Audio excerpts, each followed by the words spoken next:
মুশফিকুর রহিম বাংলাদেশের ক্রিকেট ইতিহাসে এক অবিস্মরণীয় নাম। জন্ম 1987 সালের 9 মে বগুড়া জেলায়। ছোটবেলা থেকেই ক্রিকেটের প্রতি তার গভীর ভালোবাসা। স্কুল জীবন কাটান বগুড়ায়, যেখানে তার ক্রিকেট প্রতিভা প্রথমবারের মতো সবার নজরে আসে। মুশফিকের শিক্ষাজীবন কাটে বিকেএসপিতে। তারপর জাহাঙ্গীরনগর বিশ্ববিদ্যালয় থেকে ইতিহাস বিভাগে স্নাতক ডিগ্রি অর্জন করেন তিনি। 2005 সালে লর্ডসের ঐতিহাসিক মাঠে মুশফিকুর রহিমের টেস্ট অভিষেক ঘটে।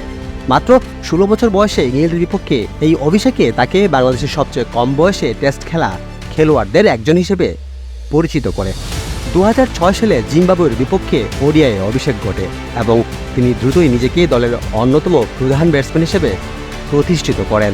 মুশফিকুর রহিমের ক্যারিয়ারের রেকর্ড প্রমাণ করে তার নিখুঁত ব্যাটিং ক্ষমতা এবং উইকেট কিপার হিসেবে দক্ষতা।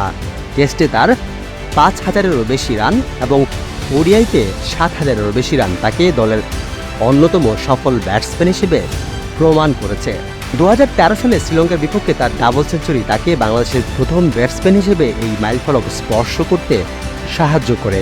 মুশফিকুর রহিমের অসাধারণ পারফরমেন্সের জন্য তাকে 2018 সালে বাংলাদেশের সেরা ক্রীড়াবিদ হিসেবে পুরস্কৃত করা হয়। এছাড়া তিনি আইসিসি দ্বারা বছরের সেরা পারফর্মার হিসেবে একাধিকবার মনোনীত হন। থ্যাংক ইউ সো মাচ আইসিসিকে ফার্স্ট অফ অল আমাকে মে মান্থের জন্য নমিনেশন দেওয়ার জন্য। তিনি 2011 থেকে 2014 সাল পর্যন্ত বাংলাদেশ দলের অধিনায়কত্ব করেছেন এবং দলের জন্য এনে দিয়েছেন বহু সাফল্য। মুশফিক এখনও আন্তর্জাতিক ক্রিকেটে সক্রিয় আছেন এবং দলকে সামনে থেকে নেতৃত্ব দিচ্ছেন। মুশফিকুর রহিম কেবলমাত্র একজন ক্রিকেটার নন, তিনি বাংলাদেশ ক্রিকেটের এক উজ্জ্বল প্রতীক, যার প্রতি ভরসা রেখে বাংলাদেশ এগিয়ে যায়। অ্যাভি নিউজ ডেস্ক রিপোর্ট।